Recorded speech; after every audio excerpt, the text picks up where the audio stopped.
3, 2, 1. आज का स्टोरी का नाम है the lonely duckling. Lonely means होता है अकेला, डकलिंग मतलब होता है डक मतलब होता है बतख, और डकलिंग मतलब होता है बतख के बच्चा। तो अकेला बतख का बच्चा यह स्टोरी का नाम है। इस स्टोरी में हम लोग जानेंगे कि जो सबसे अलग होता है उस पर लोग हंसते हैं, लेकिन उन्हें क्या पता होता है कि वो ही कुछ अलग है, मतलब उसमें कुछ विशेषता है। स्टोरी को पढ़ते हैं। Once there lived a duck with her ducklings on a farm. Once मतलब एक बार, लीव मतलब रहता था, ए डक एक बत्तख, विथ हर डकलिंग्स, डकलिंग्स मतलब होता है वही बत्तख का बच्चा, तो अपने बच्चों के साथ, विथ मतलब साथ, ऑन ए फार्म, फार्म में अपने बच्चों के साथ एक डक रहता था।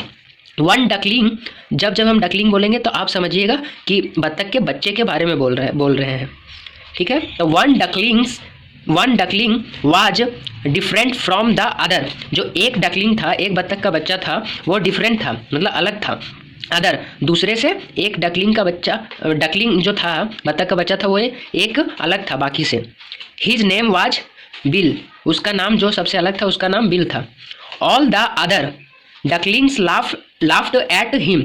ऑल द अदर जो बाकी थे डकलिंग्स वो लाफ्ड मतलब हंसते थे, एट हिम उस पे, किस पे, जो सबसे अलग था उस पे वो सारे हंसते थे।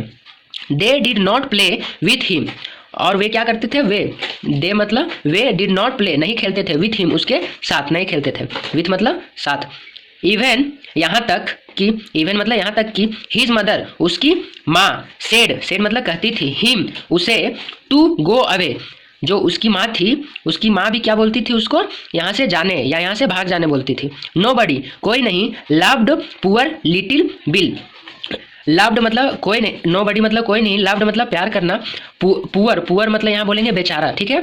पुअर मतलब गरीब यहाँ नहीं बोलेंगे, बेचारा बोलेंगे। तो nobody loved poor little bill, जो बेचारा छोटा सा बिल था उससे कोई प्यार नहीं करता था। वन डे एक दिन, लिटिल बिल छोटा सा जो बिल है, लुक्ड एट हिमसेल्फ, खुद को क्या किया, हिमसेल्फ मतलब खुद को, लुक्ड मतलब देखा, इन द वाटर पानी में वो खुद को देखा, ऑफ द लेक, जो लेक झील था, लेक मीन्स झील, झील के पानी में वो अपने आप को देखा। ही क्राइड वह चिल्लाया, हाउ सैड कितना सैड, सैड मतलब होता है उदास, एंड अनहैप्पी, और अनहैप्पी मतलब होता है खुश ना होना, अनहैप्पी मतलब दुखी होता है, ये दोनों सेम ही है।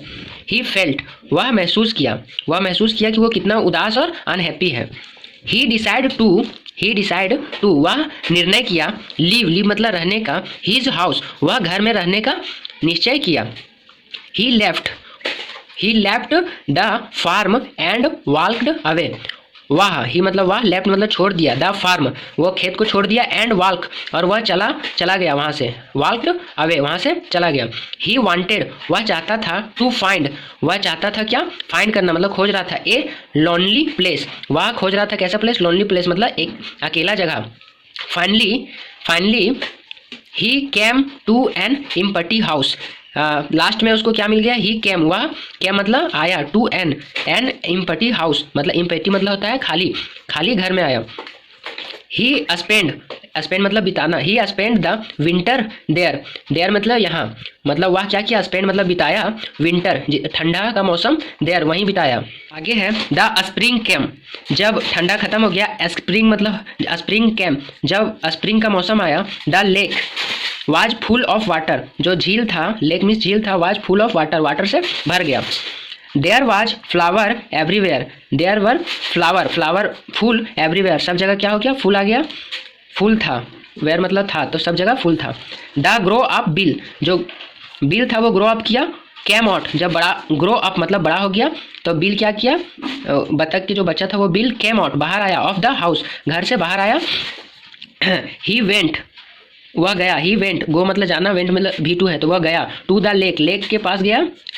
ही लुक्ड डाउन और वह डाउन, लुक मतलब देखा, डाउन मीन्स नीचे, एंड साव और क्या देखा, साव मतलब देखा, ए ब्यूटीफुल स्वान एक सुंदर स्वान को देखा।